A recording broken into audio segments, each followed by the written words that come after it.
Good evening, everybody. It's John here. Hope everyone's very well, and my apologies for not responding very quickly to people's comments on my last two posts. I've had a kind of difficult week that's kept me away from all kinds of things, but I'm very glad to be here, and I'm responding to my good friend Mark Basshead4's post about great drum and bass combinations, and also fatbackfunk is, I think, kind of by the look of that little teaser he put out, coming up with one very soon as well. So anyway, what you're hearing in the background now is Art Farmer's Crawl Space, which is on CTI, one of the later kind of CTI records, and features Will Lee and Steve Gadd as a rhythm section. Everyone knows Steve Gadd, but I think Will Lee's a really underrated musician, actually. And he's kind of playing, it's kind of not as flashy as some of the other bass players around at the time, but he's just kind of always right, always in the groove, always in the pocket, and really, really nice player. So that's Art Farmer's Crawl Space on CTI, which was kind of mid to late 70s, I think, 77. Also features the great Eric Gale on guitar and so forth on here as well. Also by the same combination, just as a kind of sidebar really, is Steve Kahn's Blue Man record, where there's some fantastic Steve Gadd drumming on this record as well. Now, talking of Will Lee, he was hugely influenced by Chuck Rainey, and most of the Mizell Brothers records feature Chuck Rainey and Harvey Mason. And this is a compilation of Donald Byrd's records on there, and fantastic kind of rhythm section playing on these records. I mean, really interesting. There's a really good video interview with the Mizell Brothers on the Red Bull Music Academy site, which I can highly recommend, where they can actually break down a couple of tracks and go into detail about how they're put together. But anyway, Harvey Mason, Chuck Rainey, absolutely winning combination. Ooh, you bet. Next up, can't really talk about bass drum combinations without talking about Bernard Edwards and Tony Thompson from Chic.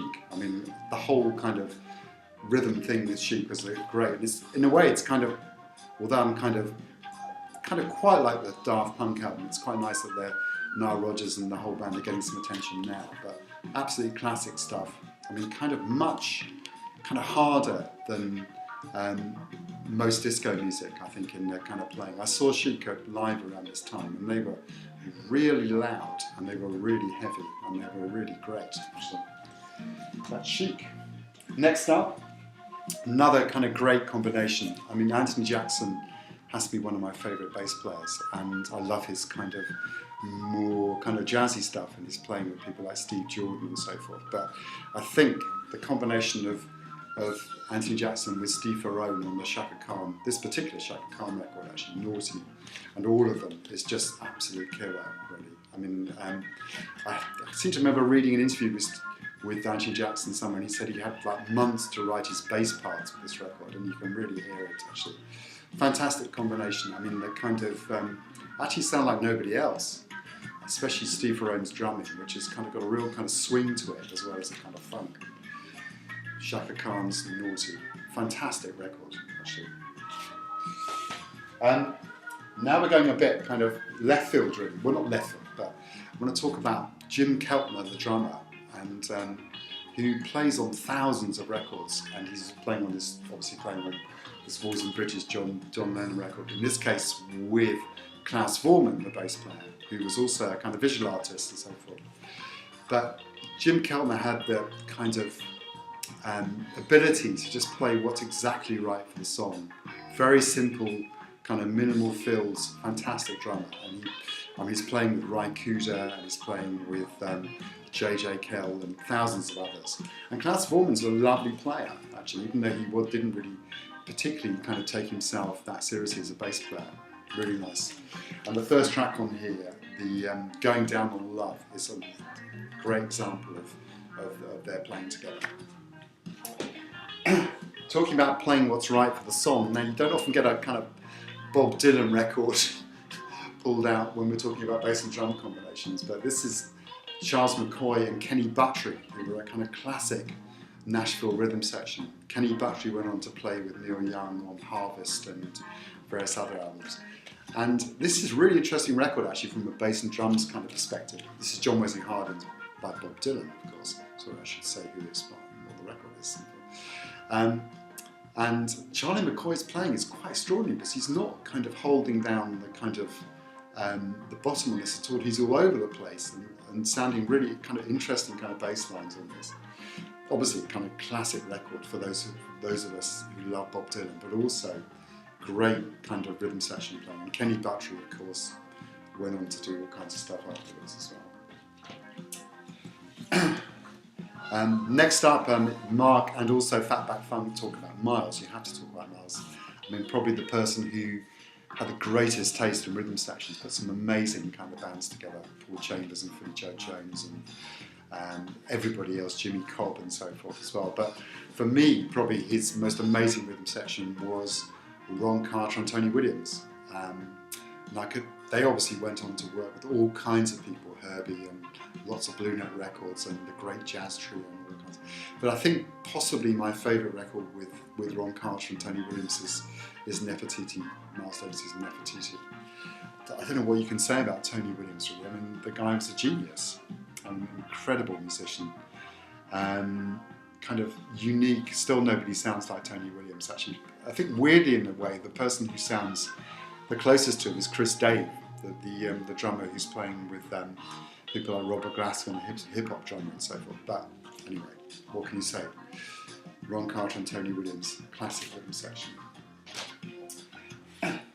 As jazz started to get more kind of free, I guess, and more kind of broken up, rhythm sections kind of started to take a different kind of role. And Anders, a few weeks ago, talked about, showed an Air record, and I think Fred Hopkins and Steve McCall were an amazing rhythm section from that kind of mid-70s, who were kind of embracing the kind of freedom, but also had a groove to what they were playing as well. Another great rhythm section was Dave Holland and Barry Altschul. They played together with Anthony Braxton. They also played with Sam Rivers. There's also a great record called Conference of the Birds by Dave Holland, which has Anthony Braxton and Sam Rivers on it. This is a live album featuring Kenny Wheeler and George Lewis with Holland and Altschul, and also featuring one track actually features a kind of a brass group, a new music group on it as well. But the tracks with the two different quartets, fantastic playing, really great kind of bass drum combination.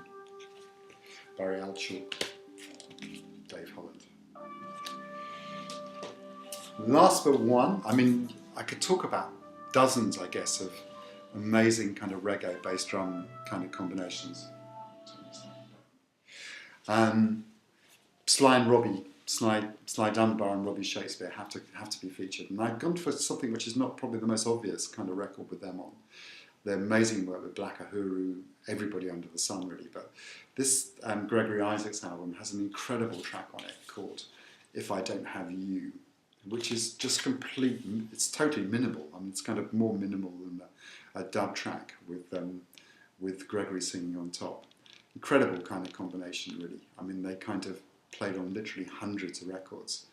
But this is a kind of great one. The good thing about this record is you get 3 tracks with Sly and Robbie, and the rest of it's with Roots Radix, which was Flabber Holt and Styles Scott, the other incredible rhythm section around that time. Highly recommended. More Gregory Isaacs, and particular track, If I Don't Have You.